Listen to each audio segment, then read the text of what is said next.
मैंने कहा था नाली, मैं किसी की नहीं होंगी। तो मुझे सिर्फ इस बात का है।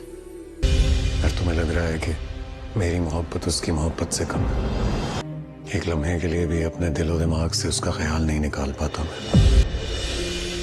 मुझे लगता है कि आयजा तुमसे ज्यादा मोहब्बत करती है। कि मेरी माँ ने भी मेरी कैफियत नहीं समझी। तुम्हारे बगैर तो जिंदा भी नहीं रहूंगी। मेरी किस्मत ही खराब है फिजा। मैंने अली का साथ दिया होता तो अच्छा होता। आज मुझे बहुत अफसोस हो रहा है।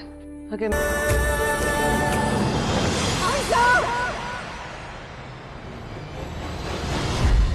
उसामा अली को बता रहा होता है कि मुझे लगता है आयजा तुम्हें तुमसे ज़्यादा प्यार करती है। अली बोलता है कि मेरे दिल से एक लम्हे के लिए भी उसका ख्याल नहीं जाता और तुम समझते हो कि मेरी मोहब्बत उससे कम है।